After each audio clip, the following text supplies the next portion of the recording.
Warisan leluhur Jawa. Warisan leluhur Jawa tidak hanya tersimpan dalam naskah kuno, tetapi juga dalam ramalan, primbon, dan pusaka yang hingga kini masih hidup di tengah masyarakat. Dari weton yang menentukan nasib, ramalan Jayabaya yang menyingkap masa depan, hingga batu akik yang dipercaya menyimpan kekuatan gaib, semua adalah bagian dari satu benang merah, rahasia mistis Nusantara. Mari kita telusuri bersama, satu demi satu. Assalamualaikum warahmatullahi wabarakatuh. Salam sejahtera, Om Swastiastu, Rahayu, Sagung Dumadi. Halo Sobat Nawi Krama TV. Izinkan saya kali ini untuk membahas tentang ramalan Jawa terbukti, pertanda alam sebelum Satrio Piningit muncul. Di tanah Jawa, langit seringkali lebih jujur daripada para wakil rakyatnya.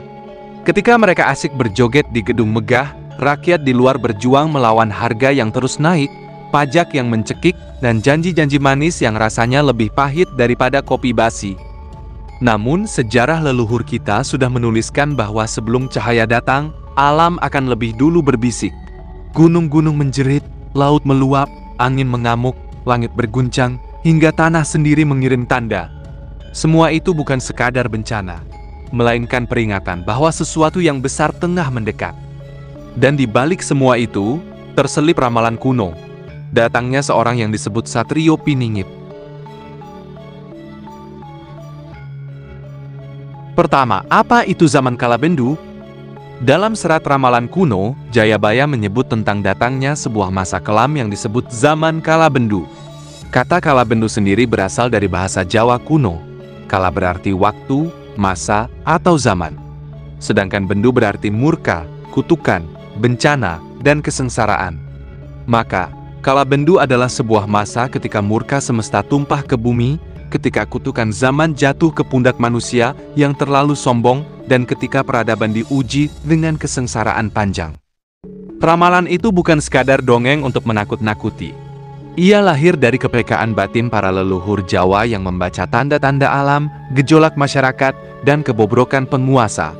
Sebab dalam pandangan leluhur, ketika manusia kian jauh dari keseimbangan, maka alam pun ikut berguncang. Gunung meletus, air bah menenggelamkan desa. Penyakit menyebar tak terbendung, itulah pertanda bahwa roda zaman telah memasuki putaran murka. Jayabaya menuturkan, di zaman Kalabendu, manusia akan saling memakan satu sama lain, bukan dengan taring atau kuku, tapi dengan tipu daya, fitnah, dan kerakusan. Hukum menjadi barang dagangan, kursi kekuasaan menjadi ajang rebutan, dan rakyat kecil hanya dijadikan bahan tontonan. Kabeh pado rebutan nguntal, nanging sing kakehan mangan bakal kesedap. Kata pepatah Jawa, semua berlomba melahap, tapi yang rakus pada akhirnya akan tersedak oleh nafsunya sendiri. Kalabendu adalah zaman ketika nilai-nilai luhur runtuh. Anak tidak lagi hormat pada orang tua, guru kehilangan wibawa, pemimpin kehilangan rasa malu. Wakil rakyat lebih suka berjoget di gedung megah daripada meneteskan air mata melihat penderitaan wong cilik. Pajak naik, harga kebutuhan makin mencekik, sementara harta negara diputar di meja judi politik. Ironi ini membuat ramalan leluhur seakan hidup kembali di hadapan kita. Namun harus dipahami bro, Kalabendu bukan akhir dari segalanya. Ia adalah pintu ujian sebelum datangnya cahaya. Bagaikan malam yang gelap gulita sebelum fajar mereka, Kalabendu adalah waktu perhitungan. Alam sedang membersihkan, manusia sedang diguncang agar sadar, dan sejarah sedang mempersiapkan hadirnya sang penuntun yang disebut Satrio Piningit. Maka, ketika kita menyebut Kalabendu, bukan hanya bicara tentang bencana alam atau wabah penyakit. Kita bicara tentang krisis moral, keadilan yang timpang, dan keserakahan yang melampaui batas. Inilah masa di mana orang bijak diuji kesabarannya, dan orang serakah menyingkap wajah aslinya. Dan sebagaimana hukum alam, setelah masa murka, pasti datang masa pemulihan. Kedua tanda-tanda Kalabendu menurut ramalan Jayabaya. Jayabaya dalam ramalannya tidak hanya menyebut nama Kalabendu, tapi juga menuturkan tanda-tandanya. Seakan beliau ingin memberi peta bagi generasi mendatang, agar tidak buta ketika badai sejarah datang. Tanda-tanda itu bukan sekadar peristiwa alam, tapi juga perilaku manusia yang menyimpang. Sebab bagi leluhur Jawa, alam dan manusia adalah satu kesatuan. Jika manusianya rusak, alam ikut marah. Pertama, disebutkan bahwa pada masa kala bendu, gunung-gunung akan meletus tanpa henti. Api dari perut bumi memuntahkan amarah, mengingatkan manusia bahwa tanah yang mereka injak tidak selalu jinak. Gunung bukan hanya batu dan tanah. Ia adalah penyangga keseimbangan jagat. Ketika manusia serakah merusak hutan, mengeksploitasi bumi tanpa batas, maka gunung pun ikut ngedumel dengan caranya sendiri. Kedua, air bah dan banjir besar datang menenggelamkan sawah, rumah, bahkan kota-kota. Air yang mestinya sumber kehidupan, berubah jadi kutukan. Dan seringkali bukan semata karena hujan, melainkan ulah manusia yang menggunduli hutan, memperkosa sungai, dan membangun rakus tanpa tata. Disinilah ramalan Jayabaya seperti teguran, banjir bukan hanya air, tapi juga banjir keserakahan. Ketiga, wabah penyakit yang tak terbendung. Pagebluk, kata orang Jawa. Ia datang menyapu tanpa pandang bulu. Orang miskin dan pejabat sama-sama bisa terserang. Pagebluk adalah pengingat bahwa manusia hanyalah debu di hadapan semesta. Tapi lucunya, ketika rakyat kecil sakit, mereka tergeletak di lorong rumah sakit yang penuh. Sementara pejabat dan orang kaya bisa tertawa di ruang khusus berpendingin ruangan. Lah, keadilan di mana? Keempat, keruntuhan moral manusia. Ini lebih berbahaya dari bencana alam. Jayabaya menyebut orang tua kehilangan kewibawaan, anak-anak durhaka, pemimpin tidak tahu malu. Yang mestinya memimpin, justru sibuk mempertontonkan diri. Kita lihat sendiri gedung megah yang dibangun dari keringat rakyat, dijadikan panggung joget. Sementara di luar sana, banyak perut keroncongan menunggu sekepal nasi. Kalabendu lebih terasa di dada wong cilik daripada di meja rapat elit politik. Kelima, tanda di langit. Cahaya aneh, bintang jatuh, langit merah darah. Leluhur percaya, itu bukan sekadar gejala alam biasa, tapi pertanda semesta ikut bicara. Langit seakan memberi kode bahwa ada sesuatu yang tidak beres di bumi. Bukankah ketika moral rusak, hukum dipermainkan dan keserakahan jadi raja, maka langit pun enggan diam? Jayabaya menuliskan semua itu dengan bahasa simbolis. Beliau tidak meminta manusia ketakutan, tapi agar manusia bersiap. Sebab Kalabendu adalah cermin, ia memantulkan wajah asli masyarakat. Bila rakyat hanya bisa mengeluh tanpa bergerak, bila pemimpin tetap berpesta di atas penderitaan, maka bencana akan terus berulang. Tetapi bagi mereka yang sabar, ikhlas, dan menjaga keluhuran, Kalabendu hanyalah jembatan menuju terang.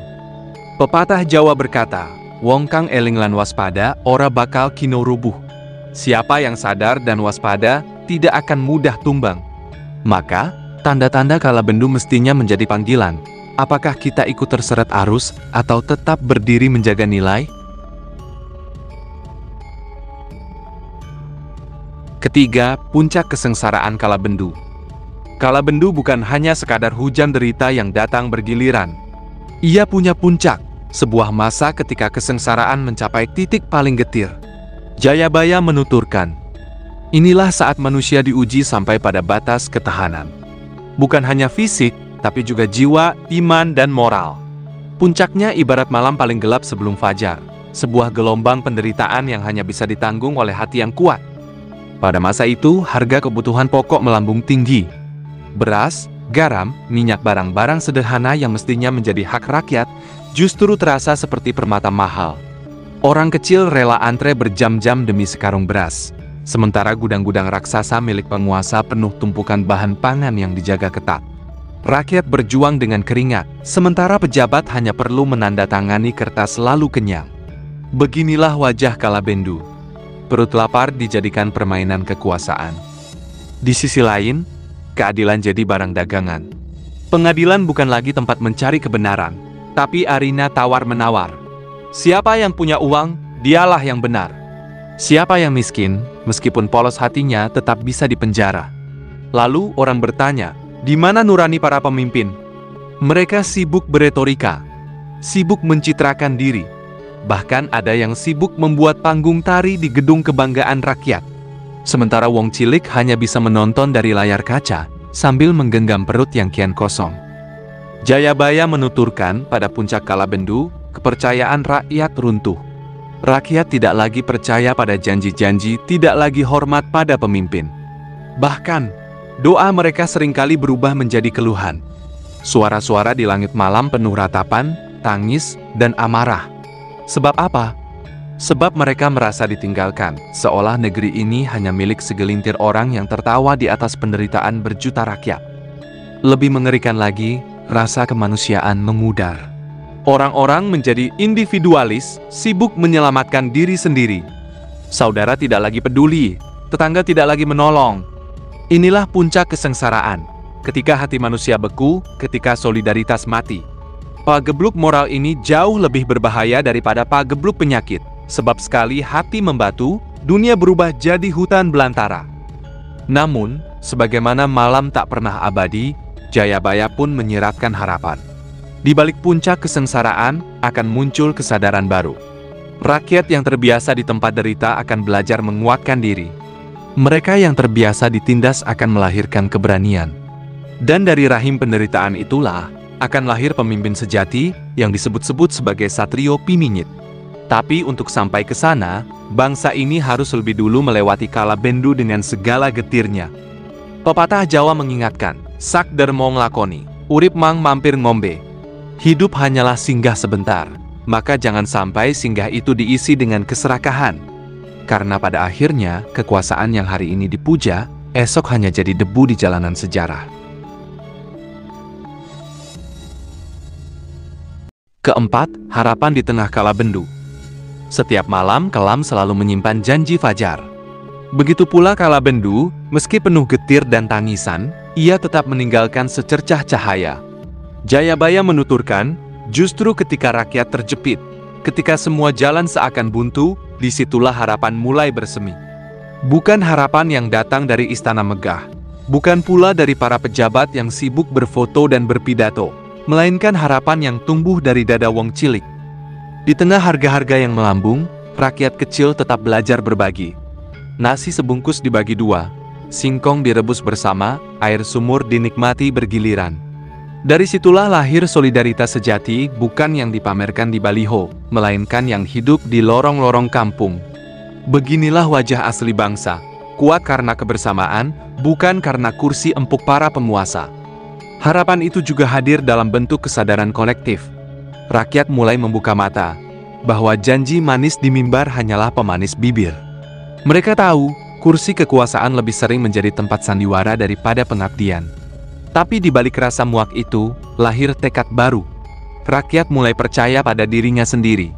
Mereka sadar, masa depan tidak bisa lagi digantungkan pada mereka, yang hanya tahu berjoget di gedung DPR ketika rakyat menjerit karena pajak naik. Jayabaya memberi isyarat, saat penderitaan mencapai puncak, akan lahir gerakan nurani.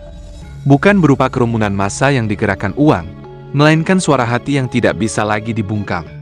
Dari ladang-ladang yang gersang, dari pasar-pasar yang sunyi, hingga dari bilik-bilik rumah reot, doa dan tekad rakyat bersatu. Harapan itu sederhana, hidup layak, adil, dan bermartabat, tidak lebih, tidak kurang. Dan harapan itu pula lah yang menjadi tanda akan datangnya Satrio Piningit. Ia tidak muncul dari hiruk-pikuk politik, bukan dari partai yang sibuk berebut kursi, melainkan dari lorong-lorong sunyi di mana rakyat menunggu. Jayabaya menggambarkan, sosok itu akan lahir dari rahim penderitaan, muncul saat rakyat benar-benar kehilangan sandaran. Dialah yang akan menjadi jawaban dari doa-doa panjang yang naik ke langit. Namun sebelum cahaya itu datang, rakyat mesti bertahan. Harapan tidak boleh padam, meski hari-hari penuh gelap. Seperti pepatah Jawa mengatakan, urip iku urup. Hidup harus memberi cahaya, meski hanya setitik. Karena dari satu cahaya kecil, bisa lahir api besar yang mengusir gulita. Harapan di tengah Kalabendu bukan sekadar impian kosong. Ia adalah api kecil yang dijaga dengan sabar. Selama api itu tetap menyala di hati rakyat, maka tak ada badai, tak ada tirani, tak ada keserakahan yang bisa memadamkannya. Dari situlah jalan menuju fajar akan terbuka, dan bangsa ini akan diselamatkan dari keterpurukan panjang. Kelima, pertanda alam mulai bicara. Alam raya bukan sekadar hamparan tanah, air, dan langit.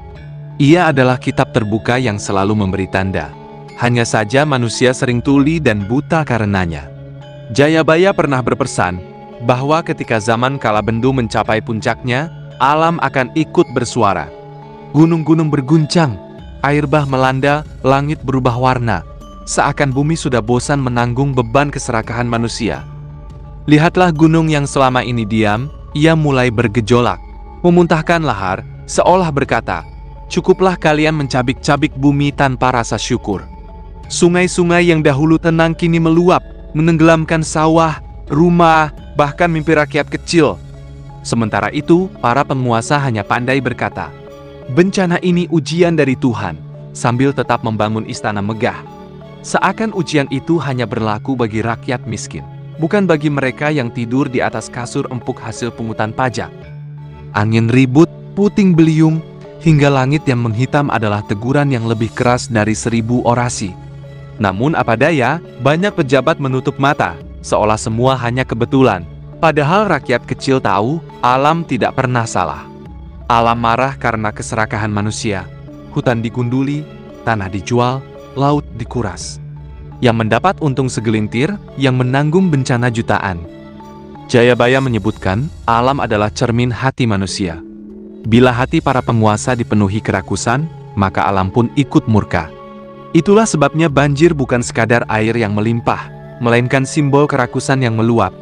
Gunung meletus bukan sekadar aktivitas magma, melainkan kemarahan bumi terhadap ketidakadilan. Namun di balik murkanya, pertanda alam juga membawa pesan. Rakyat yang sabar melihat tanda-tanda itu tahu bahwa semua ini adalah bagian dari perjalanan menuju perubahan besar. Alam sedang membersihkan, menyiapkan, dan menguji. Siapa yang kuat bertahan? Siapa yang teguh menjaga hati? Dialah yang akan menyaksikan lahirnya fajar baru. Sayangnya, para penguasa lebih sibuk mencari panggung. Saat bencana melanda, yang dicari kamera bukan solusi. Saat rakyat kehilangan rumah, yang diutamakan seremoni bantuan, lengkap dengan foto dan spanduk. Mereka lupa, alam tidak bisa ditipu. Ia tidak peduli dengan pencitraan. Alam hanya mengenal keseimbangan.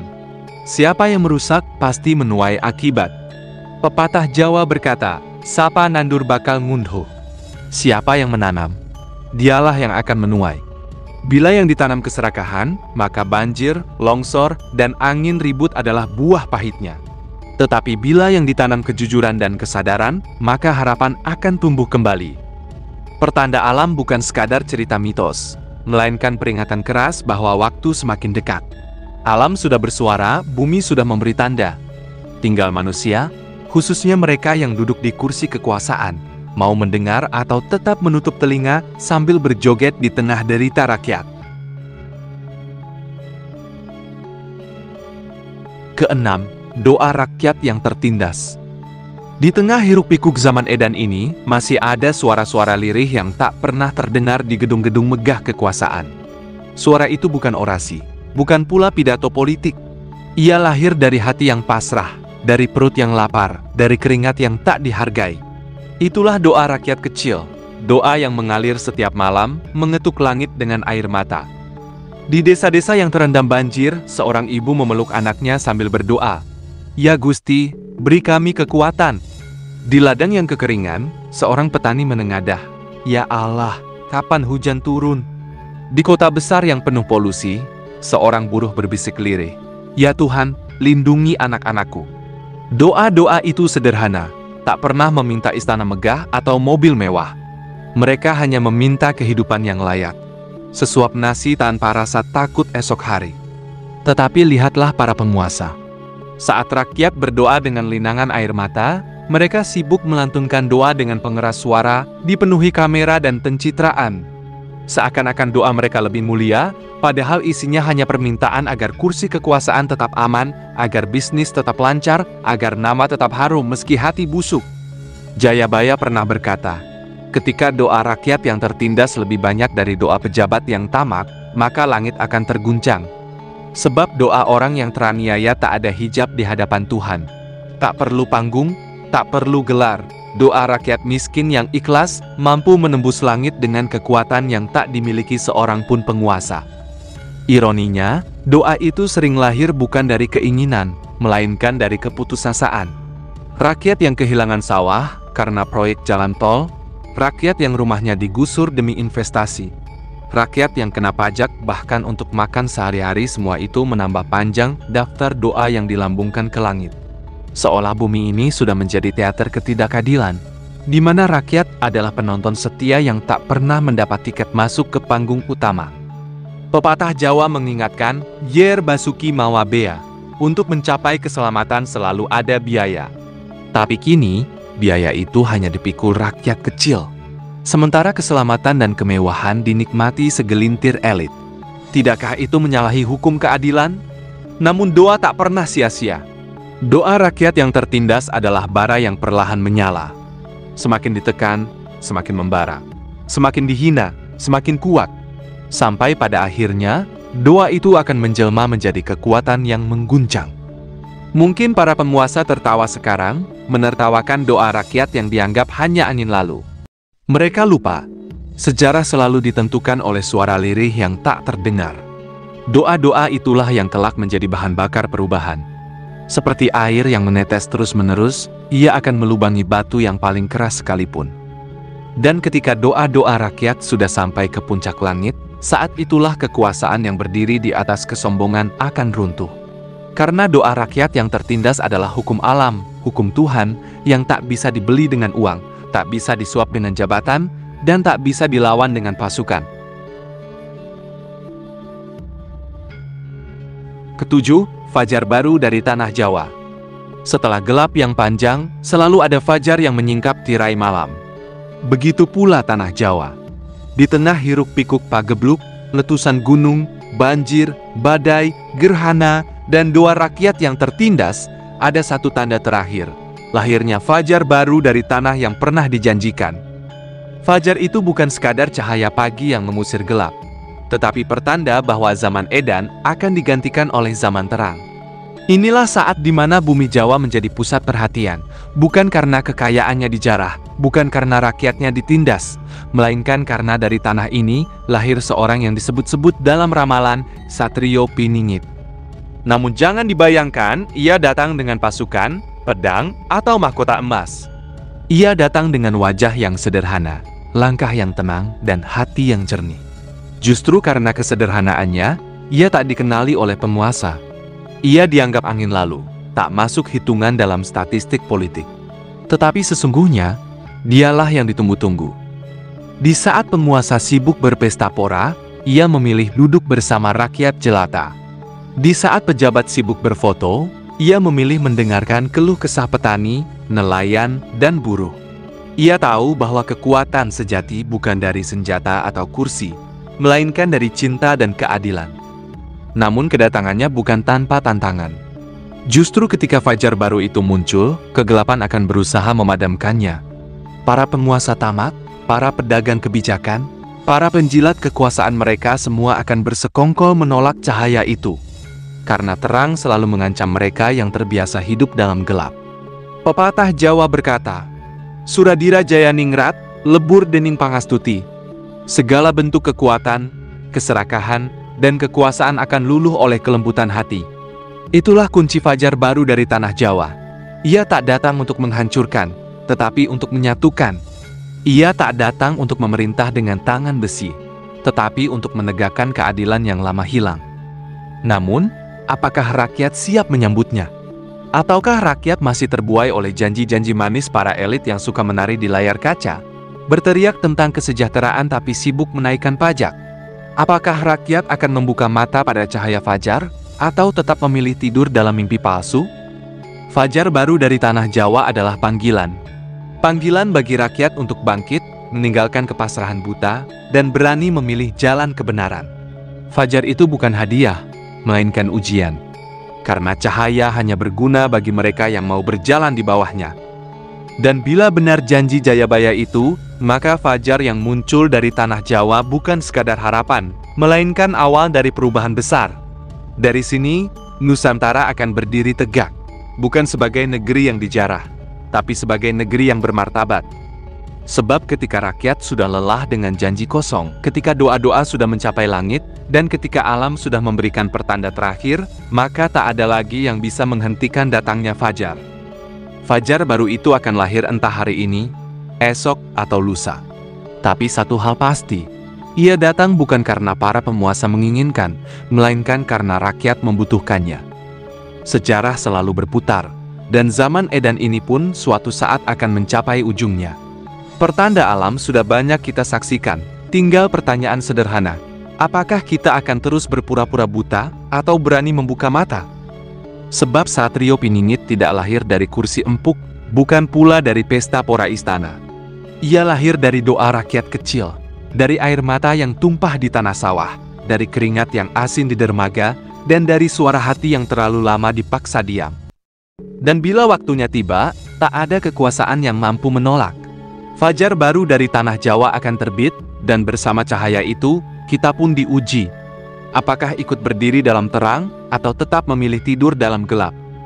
Sebagai penutup, mari kita renungkan bahwa fajar baru atau perubahan positif yang kita harapkan tidak akan datang dengan sendirinya. Ia membutuhkan partisipasi aktif dari setiap individu.